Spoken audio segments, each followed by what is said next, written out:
Sanskriti University for excellence in life. BTech Agri BSc lateral entry.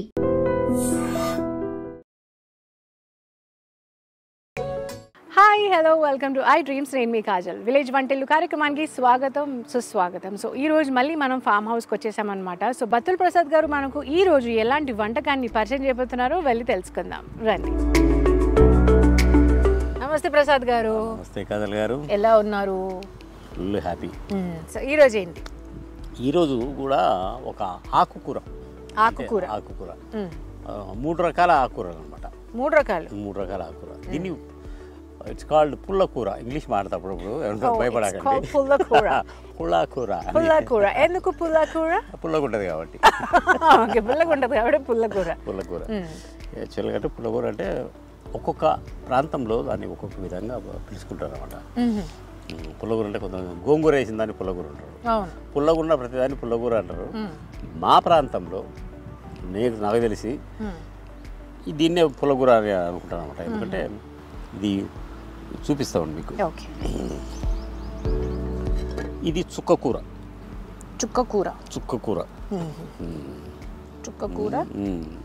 ఇవి కట్టల కింద లేవు అంటే ఫామ్లో. ఓకే.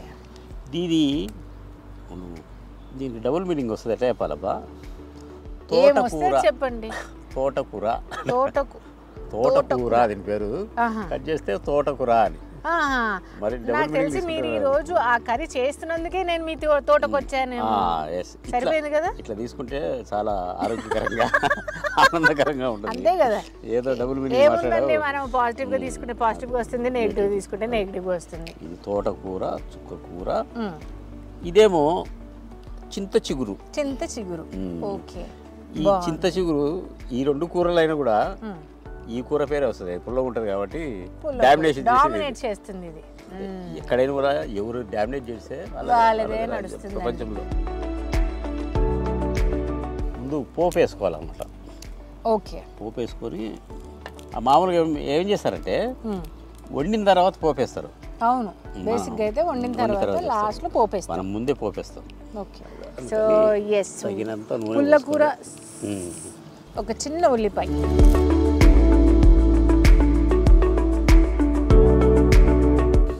పోపు గింజలు, ఆవాలు, జీలకర్ర, ఉద్దిపప్పు అంటాం మేము, మీరేమంటారో తెలియదు. పప్పు, శనగపప్పు అట్లా వేసుకోవాలి. ఓకే. అండ్ దెన్ ఉల్లిపాయలు పోపులో ఉల్లిపాయలు వేసుకోవచ్చు, ఎల్లిపాయ వేయచ్చు, ఎవరెవరి దాన్ని బట్టి ఉంటుంది. ఓకే.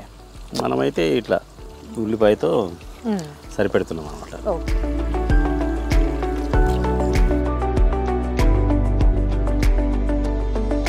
ఉల్లిపాయ సగం వేగింది కాబట్టి ఇప్పుడు ఇవి వేయాలి. ఎండుమిర్చి. ఈ ఎండుమిర్చి దూరగా అయ్యేప్పటికీ అది పూర్తిగా వేగుతుంది అనమాట. ఓకే. అది టెక్నిక్. ఓకే. ఇదేదో నేను రాకెట్ను అంతరిక్షానికి పంపినట్టు చెప్తాను మీకు. లేదు అంటే దానికి అంటే పోపులో అందరూ పోపులోనే వేసేస్తారు. దానికి కారణం ఏంటంటే మీరు బుద్ధిగా వినడం. దానివల్ల నేను ఇవన్నీ చెప్పగలుగుతున్నా. ఆకు వేస్తున్నామండి ఇందులో. ఓకే. సో ఆనియన్ పింక్ అయిపోయింది మీరు చెప్పినట్టు. సో ఇప్పుడు మీరు ఆకు వేసేస్తున్నారు. ఆకులో కూడా కొంచెం వాటర్ ఉంటుంది కదా, వాటర్ దిగాలి. మీరు భయపడతారని పచ్చిమిర్చి మీతో ఒలిపిస్తున్నాను. ఎందుకంటే నేను పచ్చిమిర్చి ఎక్కువ వేస్తాను, బాగా ఇష్టం. వేసేద్దాము, దానికి ఏముంది. మామూలుగా ఏమంటారంటే చాలామంది పచ్చిమిర్చి తినరు. ఓకే. అవును. ఎందుకు భయపడతారు? గ్యాస్ ఫామ్ అవుతుంది, అది అవుతుంది, ఇది అవుతుంది. అదేదో నాకు కూడా అర్థం కాదు. రెండు రకాలుగా ఉంటుంది. కొందరికి కారం తింటే పడదు, మామూలుగా కారం ఎండు కారం తింటే. ఇంట్లో మామూలుగా ఏం చేస్తారంటే టమోటా వేస్తారు. నేను టమోటా వేయను. ఎందుకు? చింత చిగురు మంచి పులుపు ఉంది కాబట్టి. ఓకే. అసలు టమోటా వాడకాన్ని నేను దేంట్లో అసలు మటన్ చికెన్లో కూడా వేస్తాను టమోటా. దాని మీద నాకేం దేశం లేదు, కానీ అది మన దేశంది కాదు కూడా, ఎప్పుడో మధ్యలో వచ్చింది. పూర్వకాలం అయితే మన వంటల్లో పులుపు కావాలంటే ఏం చేసేవాళ్ళు తెలుసా, చింతపండు వేసుకునేవాళ్ళు. వాళ్ళు చింతపండు దొరకలేదనుకో చింత ఆకు ఉంటుంది కదా, చింత ఆకు రోట్లో దంచేసి దాని పిండి పోసేవాళ్ళు. దీంట్లో కొంచెం జీలకర్ర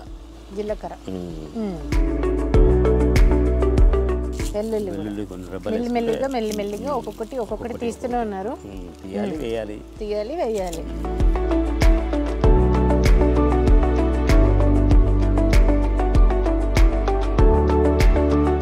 సో ఇప్పుడు ఏమేమి వేసాము? 3 రకాల ఆకుకూరలు వేసాము. ఇంకొక రకంగా ఆకుకూర కూడా వేయాలి. ఓకే. అది పడితే ఇది ఉడకదు. మామూలుగా దేంట్లో పులుపు పడింది అనుకోండి మిగతా ఉడకవు. ఓకే. దాని మళ్ళీ చాలా సో ఇది కొంచెం ఉడికిన తర్వాత కానీ మన మీరు చూపించిన చింత చిగురు వేసుకోండి. ఓకే, చింత చిగురు వేయద్దు. ఇప్పుడు పోపుకి వేసేటని వేసేసారు ఆల్మోస్ట్. ఉంది కదా, ఇంగ్లీష్ పర్లేదు కదా? పర్లేదు.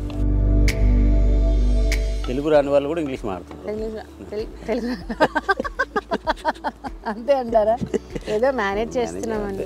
ఎక్కడైనా తప్పిపోతే క్షమించండి ప్లీజ్. ఇప్పుడు మళ్ళీ నన్ను కొత్త అన్ని సబ్జెక్టులు మాట్లాడేస్తారు మీరు. ఏం మాట్లాడారు? ఇప్పుడు మళ్ళీ ఇంగ్లీష్ అన్నారు ఉంటే దాని గురించి మళ్ళీ ఒక స్పీచ్ పీకాల్సి ఉంటుంది. వద్దులేండి. సరే, అట్లా అందుకని జాగ్రత్తగా ఉండండి మాట్లాడతాను. ఇప్పుడు ఇంగ్లీషు టింగ్లీషు అని ఉంటాయన్నమాట. ఈ ఇంగ్లీష్ మామూలుగా అయితే ఎవరు ఏ రాష్ట్రం వాళ్ళైనా కూడా ఇద్దరు కలిస్తే తమిళ్లో ఇద్దరు అని మాట్లాడుకుంటారు.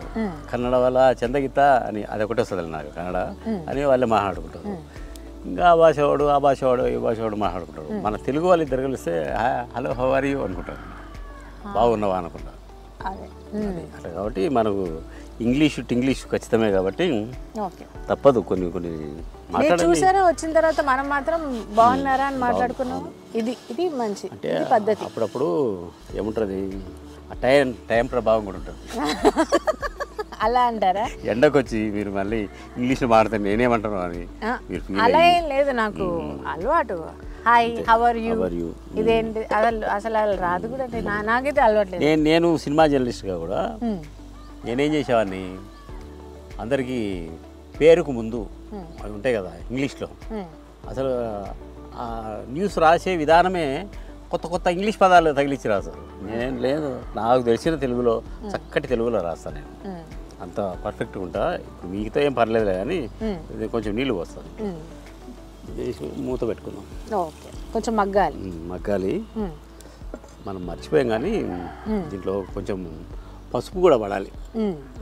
మీరే చెప్పారు కదా యాంటీబయాటిక్ అది ఏదో తగ్గుతుంది అని అనుకున్నాను, అంత లోపల మీరు యాడ్ చేస్తున్నారు. నేను అనుకుంటూనే ఉన్నాను ఇంకా రాలేదేంటి. వయస్సు ప్రభావం ఉంటుంది. వయసు ప్రభావమా? అలా కాదు, బట్ అగైన్ కొంచెం అంతా yellow and green గా. ఒక విషయం చెప్పాలి ఇప్పుడు. చెప్పండి.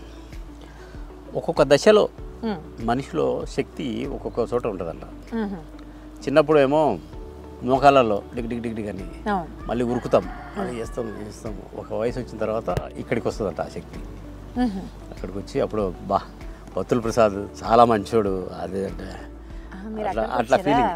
అక్కడి నుంచి నెక్స్ట్ స్టెప్కి వచ్చా ఇక్కడికి వస్తుందంట. అప్పుడు వాగుతానే ఉండడం అనమాట. మీరేం అంటే ఈ ప్రపంచంలో మీకేం తెలియదు, నాకు ఒక్కరికి తెలుసు అనే ఫీలింగ్ లేక వెళ్ళిపోతాం అనమాట. ఒకరోజు ఎట్నే మాట్లాడుతుంటే మా అమ్మాయి ఏమన్నది, ఎందుకు డాడీ అంత వాగుతున్నావు అన్నది. అప్పటి నుంచి వాగడం మానేసి అన్నది. అమ్మాయి చాలా ప్రాక్టికల్గా ఉంటుంది. ఇప్పుడు మనం అందులో ఆ ఆకులు పాపం ఏ దశకు చేరాయో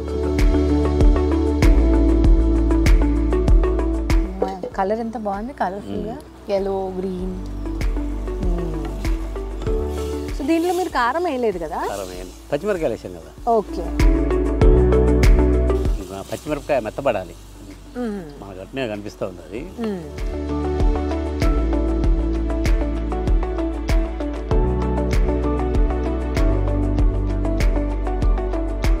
నా మాటలు అయితే వింటున్నావు కానీ నీకు వంట తెలిసినా కూడా కొన్ని సీక్రెట్ చెప్పడం లేదు నాకు. ఉప్పు వేరేదంటారు. మనం మెయిన్ ఇంగ్రీడియంట్ మర్చిపోయాము. అంటే ఇది అయిన తర్వాత నీళ్ళు వేసిన తర్వాత ఉప్పు వేస్తాం కదా. వేస్తే ఏమవుతుందంటే ఇంతసేపు ఉండదు, ఎప్పుడో ఉడికిపోయి ఉండేది. కొన్ని పొరపాట్లు ఉప్పు ఎక్కువ వేయడము తక్కువ వేయడము ఆ పొరపాట్లను జరుగుతుంటాయి. అవన్నీ మానవ తప్పిదాలే, పర్లేదు అని ఇప్పుడు ఉప్పు వేస్తున్నాం చాలా మర్యాదగా. ఉప్పు వేయలేదనే విషయం నాకు ఎట్లా తెలిసింది, ఆ స్మెల్ వచ్చింది నాకు, సప్పగా స్మెల్ వచ్చింది. ఉప్పు వేయలేదు రాను అని చెప్తుంది అది.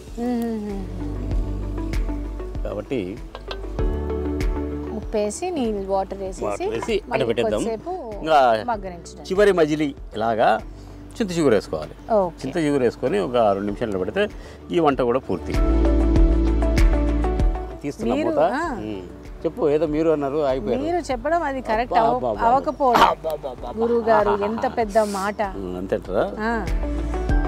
మొత్తం బబుల్స్ వస్తున్నాయి, నీళ్ళు. ఈ బబుల్స్ గురించి ఒకటి చెప్పాలి కానీ ఇప్పుడు చెప్పాను. మొత్తం ఇప్పుడే చెప్పేస్తే మళ్ళీ నెక్స్ట్ ఏ వంటకు ఏ సందర్భం ఉందో ఆ సందర్భానికి తగ్గట్టు అట్నే మాట్లాడాలి నేను. ఇప్పుడు చూడు, ఆ మంట పెరగలేదు, ఆ పెరగలేకుంటే వంట కాస్త ఇంకోటి ఏది. ఎందుకంటే కుండకు కూడా ఉష్ణోగ్రత ఎంత పెట్టాలో దానికి అంత పెట్టాలి. కుండలో మట్టిలే అని పెట్టేసి మనం పెద్ద మంట పెట్టామనుకో, అది కూడా డమ్ అని పేలిపోతుంది. ఆ ప్రమాదం ఉంది. కాబట్టి చూడు, అన్ని కర్రలున్నా మంట కొంచెమే పెట్టాను. ఇది ఏమైందో చూద్దామమ్మా ఒకసారి. పెద్ద బిల్డప్ ఇచ్చా నేను. అంటే ఇది ఆకుర, అది ఇది అని ఏమో చెప్పాను. పాపం అది ఫీల్ అయ్యి కరిగిపోయింది. నా మాటలకే కరిగిపోయింది. అది వంటగా కరిగి అంతే. స్మాష్ చేయాల్సిన అవసరం లేదు, మామూలుగా స్మాష్ చేసుకుంటాం. తాలింపు వేసాం కాబట్టి మళ్ళీ తాలింపు వేయాల్సిన అవసరం లేదు. ఇప్పుడు అసలు సిసలమైన ఘట్టము. అందరి ఫేవరెట్. అందరి ఫేవరెట్ అంటారా? నాకు కూడా ఫేవరెట్. మీకు కూడా ఫేవరెట్. అందుకనే పొద్దున్నే చెట్టు ఎక్కి కోసి కింద దారి పడిపోయాను. కానీ పర్లేదు, ఏం చేస్తాం. మీరు వేస్తుంటే ఎంత బాగుంది. ఆల్రెడీ దీన్ని నలిగిపోయింది కాబట్టి దాన్ని ఏమి పాపం ఇబ్బంది పెడదలుచుకోలేదు నేను.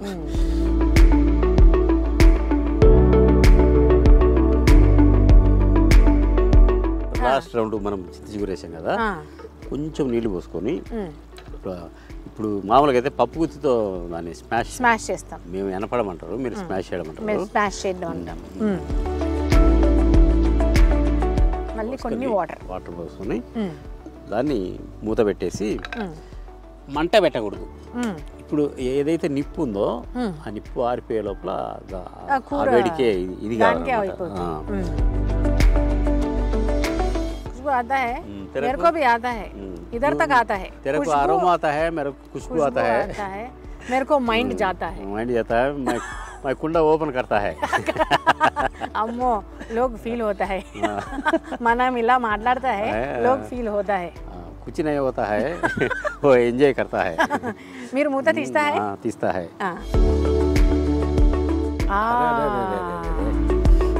మీరు ఎలా మూత తీసినప్పుడు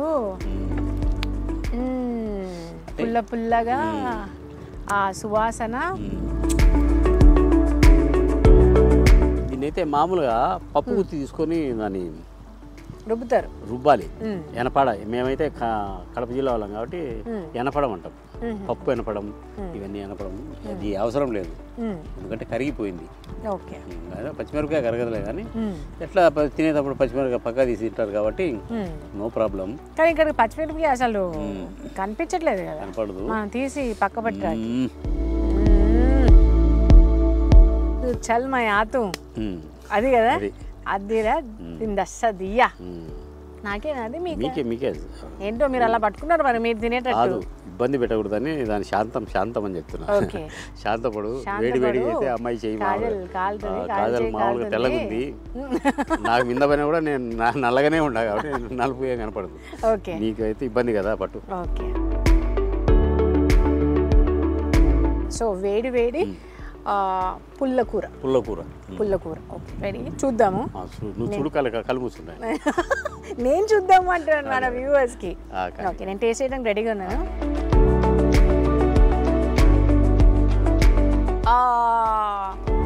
సూపర్ సూపర్గా ఉంది. పుల్లగా మీరు ఎట్లయితే పుల్లకూర చెప్పారో అట్లనే పుల్లగా టైటిల్ జస్టిఫికేషన్ అయింది అంతే కదా. ఎస్, పుల్లగా ఉంది. అండ్ మీరు చెప్పినట్టు కారం కూడా వేసి దంచి కొట్టిరంటారు కదా. ఎవరైతే స్పైసీగా కావాలంటారో, స్పైసీగా ఒక పుల్లగా కావాలి అనుకుంటారో వాళ్ళకి ఇది పర్ఫెక్ట్ రెసిపీ అని చెప్పొచ్చు సీరియస్గా. సో ప్రసాద్ గారు చెప్పండి, మన ఐ డ్రీమ్ వ్యూవర్స్కి ఎవరైతే వంట ప్రియులకి ఒక వండర్ఫుల్ రెసిపీని పరిచయం చేశారు. బికాజ్ తింటే ఏదో ఒక కూర తింటామండి, ఏదో ఒక ఆకుకూర ఎప్పుడో ఒకసారి, అది కూడా అలాంటిది మీరు 3 ఆకుకూరలు వేసి పుల్ల కూర అనేది ఇది చేశారు. అందులో పులుపు అనగానే మనం వేరే ఆకుకూర అనుకుంటాము, అది కాకుండా భిన్నంగా ఇది చూపించారు. So thank you so much. And మంచి వంటకాన్ని పరిచయం చేశారు, అండ్ స్పైసీగా అది కూడా స్పైసీ వంటకాన్ని. So thank you so much.